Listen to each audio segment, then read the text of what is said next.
ในตอนเช้าของวันที่8พฤษภาคม2026อยู่ที่สำนักงานตาแซงภาคไซคำที่มีที่ตั้งอยู่บ้านภูคำเมืองบริคันแขวงบริคำไซได้จัดพิธีประกาศสร้างตังตาแซงภาคไซคำขึ้นภายใต้การเป็นประธานของท่านสมใจแก้วสุวรรณกรรมการภาคแขวงเลขาคณะบริหารงานภาคเมืองบริคันมีท่านคำคองมูลละไมรองเลขาภาคเมืองหัวหน้าคณะจัดตั้งเมืองมีประธานคณะสีนำคันเมืองแขกถึกเซินพร้อมด้วยอำนาจการปกครองบ้านและน้องน้อยนักเรียนเข้าร่วมในพิธีได้รับชมการแสดงศิลปวรรณคดีจากน้องน้อยนักเรียนจากนั้นท่านคำคองมูลละไมรองเลขาพรรคเมืองได้ขึ้นผ่านข้อตกลงของคณะกรรมการปกครองแขวงว่าด้วยการอนุมัติสร้างตังตาแซงและผ่านมติตกลงของคณะประจำภาคแขวงว่าด้วยการสร้างตังองค์คณะภาคตาแซงภาคไซคำซึ่งเป็นตาแซงที่2ของเมืองบริคันว่าด้วยการสร้างตังองค์คณะภาคตาแซงภาคไซคำซึ่งเป็นตาแซงที่2ของเมืองบริคันแขวงบริคำไซสำนักตาแซงภาคไซคำตั้งอยู่บ้านภูคำห่างจากสำนักงานปกครองเมืองประมาณ58กิโลเมตรมีเนื้อที่คุ้มครองทั้งหมด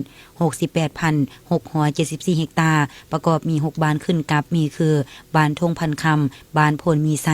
บ้านภูคำบ้านปากโพยบ้านหินงนและบ้านน้ำเต็กมีพลเมืองทั้งหมด 9,157 คนหญิง 4,475 คนมี 1,433 ครอบครัว 1,650 หลังคาเรือนตาแซงภาคไซคำประกอบมีบุคลากรทั้งหมด13ท่านหญิง1ท่าน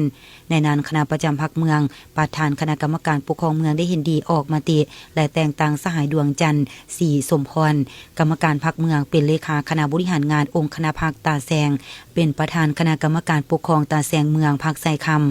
สหายกงไซยางเป็นรองเลขาเป็นรองประธานคณะกรรมการปกครองตาแซงสหายพันตีบุญมีคงสวรรค์เป็นคณะกรรมการคณะบริหารงานภาคฮักฐานตาแซง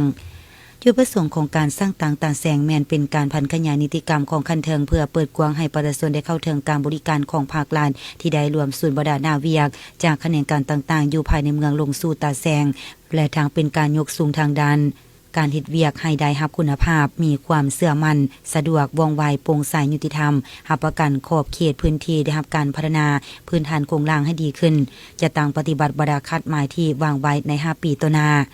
ในตอนท้ายพิธียังได้รับฟังการอบรมของคันเทิงและได้มอบพาหนะพร้อมทางอุปกรณ์รับใช้และเงินสุกยูให้กับตาแซง